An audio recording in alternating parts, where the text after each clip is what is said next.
One tree grows 15 feet in a single year in soil that kills everything else. Its leaves contain 7 times the vitamin C of oranges, 4 times the calcium of milk, twice the protein of yogurt, and a complete set of essential amino acids in a single handful. These figures are for dried leaf powder, where concentration multiplies with every drop of moisture removed. The fresh leaf is still extraordinary. The powder is extraordinary on a different scale entirely. Its seeds purify contaminated water with no filter, no chemicals, and no electricity. Its oil does not go rancid. It produces food in the middle of droughts. It regrows from a stump in weeks. And it has been feeding human beings continuously for 4,000 years. Yet in 2018, the United States Food and Drug Administration reviewed a notification to sell it as a dietary supplement and issued a formal ruling. The ruling stated that this leaf powder did not provide an adequate basis to conclude it would reasonably be expected to be safe. 4,000 years of continuous human consumption across 6 continents, and the FDA called it inadequately tested.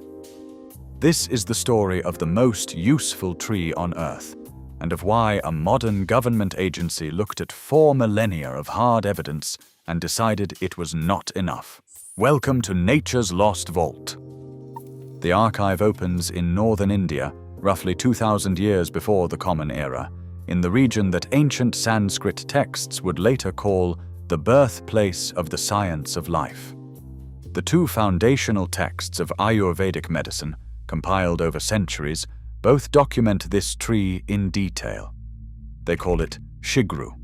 The name comes from the Sanskrit root for swift. It does not refer to how quickly the tree grows. It refers to how quickly it heals. The oldest texts list it as a treatment for inflammation, digestive disorders, skin conditions, and infections. The world's oldest systematic text on surgery uses it in complex wound management protocols. 2 texts, 1 tree, documented across hundreds of conditions by physicians who had been observing it for generations before they wrote a single word down. But the knowledge did not stay in India. It could not. The tree was far too useful to remain in one place. In ancient Egypt, the seeds were cold-pressed to extract an oil called ben. It was not a food oil. It was the base of the most refined perfumery in the ancient world. The oil had a property no other oil possessed. It was nearly odorless, completely stable, and did not go rancid, even in the brutal desert heat that ruined every other oil within weeks. Egyptian perfumers used it as the carrier base for their most complex fragrances, including the celebrated Mendasian perfume, a luxury scent traded across the Mediterranean for centuries. Cleopatra is historically documented as having worn it. Modern researchers recently reconstructed the exact recipe from a 7th century Byzantine document and confirmed that this oil formed its absolute base. The oil at the foundation of the most famous perfume in the ancient world came from the seed of a tree the FDA would call inadequately tested 2,000 years later. Vessels of this oil have been found sealed inside Egyptian tombs, placed beside the dead as provisions for a journey beyond death. The Egyptians did not take their most valuable possessions into eternity. They took what was irreplaceable. Across the Sahel, in the region that is now Senegal, the Wolof people call the tree Nebede. The name translates to the tree that never dies. They did not choose that name poetically. They chose it because the tree survived the brutal droughts that killed absolutely everything around it. In the hunger season, when every other green thing had failed, this tree remained.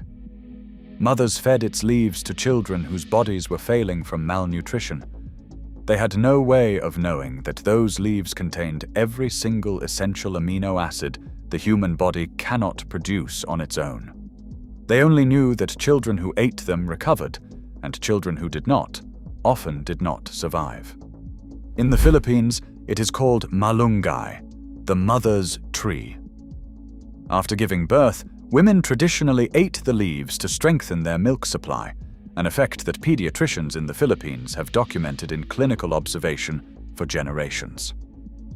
The government formally promoted the tree as a national nutritional intervention long before the rest of the Western world had heard its name. In Tamil Nadu, it is called murungai. In Bengal, sajina. In the Arabic-speaking world, the seed oil is still called ben, the same name the Egyptian perfumers used 4,000 years ago. 6 languages, 6 names, 1 tree, and each name was given by a civilization that had been watching it long enough to know that the name needed to mean something permanent. Now pay attention, because the next part of this story is exactly what this vault was built to open. In the 3rd century BCE, the Mauryan Empire controlled the largest contiguous territory in the history of South Asia. Its armies were among the most sophisticated fighting forces the ancient world had ever produced. When Alexander the Great marched east through Persia and into the Indian subcontinent, he encountered the Mauryan frontier, and for the very first time in his campaigns, his army refused to advance further. A 2010 peer-reviewed medical study, drawing directly on historical Ayurvedic sources, documented exactly why those armies fought the way they did. On the war front, the ancient Mauryan warriors were fed an extract of these leaves. The drink was known to relieve the pain and stress of combat and provide sustained energy in the field. The army that stopped Alexander the Great's eastward advance was, in part, fueled by this exact tree. Alexander turned back. He died in Babylon 3 years later. The empire he never penetrated went on to dominate the Indian subcontinent for another century and a half. The science that explains why that leaf extract worked was not fully understood until the 20th century. What modern researchers found was that moringa leaves contain a concentration of bioactive compounds that no other single plant source on Earth can match in combination. Complete protein, massive concentrations of vitamins A, C, E, and K, iron, calcium, potassium, a targeted compound that rivals pharmaceutical anti-inflammatories in peer-reviewed studies. A plant growth hormone proven in laboratories to slow cellular aging, and a complete amino acid profile that the human body can absorb directly without conversion. But the water purification property is perhaps the most extraordinary of all, because it has nothing to do with nutrition and everything to do with chemistry. Moringa seeds contain a positively charged protein. When the seeds are crushed and dropped into contaminated water, they behave like a natural magnet. The protein binds directly to the bacteria, sediment, and suspended toxins in the water, which all carry a negative charge. Opposites attract. The bound material sinks to the bottom. Peer-reviewed studies have documented a 99% reduction in bacterial counts using nothing more than crushed seed powder and thyme. 3 billion people on this planet currently lack access to clean water. The water treatment plants that serve them require infrastructure, electricity, complex chemical supply chains, and trained operators. A moringa seed requires none of these things, and it grows back every single season. The World Health Organization has recognized this capacity. Researchers across Africa, Asia, and Europe have replicated the results. The technology has been growing out of the ground for 4,000 years. 3 billion people still lack clean water. And now we arrive at 2018, and the document that explains why you have never heard of it. A company submitted a formal notification to the United States Food and Drug Administration to sell moringa dried leaf powder. This is the standard regulatory process for any ingredient not widely sold in the US before 1994. The agency reviewed the safety evidence and responded formally. The agency's letter stated that the notification was incomplete and did not provide an adequate basis to conclude that Moringa would reasonably be expected to be safe. The letter did not cite a single case of harm from the historical record. It did not dispute the nutritional data, the water purification studies, the Ayurvedic documentation, or the 4,000 years of continuous human consumption across 6 continents. It said the paperwork was incomplete. It said the safety evidence did not meet the required format. It is a tree eaten daily by hundreds of millions of people as ordinary food across Asia and Africa. It is a tree confirmed in peer-reviewed research across dozens of modern institutions. The FDA's official conclusion was that it needed more paperwork before it could be called safe. That is the answer to why you have never heard of it. Not because it was hidden, because the paperwork was not filed correctly. The tree did not change. The paperwork simply did not exist. And so the most useful tree on Earth remained, in the United States, officially unconfirmed. The gap between what the FDA calls safe and what 4 billion people call breakfast is not a scientific gap. It is a regulatory one. The US requires companies to prove safety using a highly specific, expensive format designed for newly invented pharmaceutical compounds, not for whole foods that have been eaten continuously for millennia. On one side of that gap, 4,000 years and 6 continents of proof. On the other side, a corporate paperwork requirement. The business consequence of that gap is visible in any health food store today.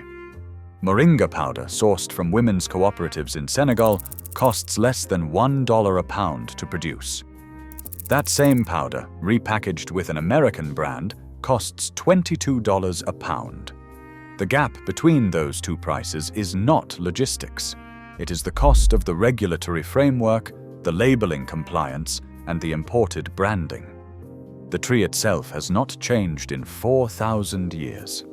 Only the business model around it has. Moringa grows as a perennial in warm climates. In cooler zones, it performs as a summer annual or a container tree. It reaches harvestable height within 60 days of planting from a seed. A single tree in the right conditions produces continuously for 20 years. The leaves are eaten fresh, dried, or powdered. The seeds are pressed for oil, eaten roasted, or dropped whole into a bucket of contaminated water. The young pods are cooked as vegetables, and there is no paperwork required to grow one. The ancient texts called it the swift one because of how quickly it heals. The Wolof called it the tree that never dies because of what it survived. Filipino mothers called it the mother's tree because of what it gave their children. And in 2018, a regulatory agency looked at all of that and asked for more documentation. The documentation that actually matters cannot be filed in a form. It is in the hands of the grandmothers in India, who have been adding the leaves to every pot of soup for 4 generations. It is in the children in Senegal who survived the hunger season because the tree that never dies was still standing.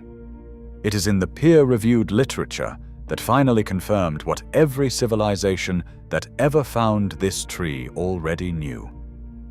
You cannot grow a pharmaceutical compound in a container on your balcony, but you can grow this tree. A seed packet costs less than a cup of coffee. The tree forgives neglect. It handles almost everything on its own. If this vault changed how you see what the modern world calls safe and what it calls tested, do not let this knowledge disappear again. Subscribe to Nature's Lost Vault and hit the notification bell. Every like and every share bypasses the algorithm to preserve what the paperwork forgot. The next vault opens soon.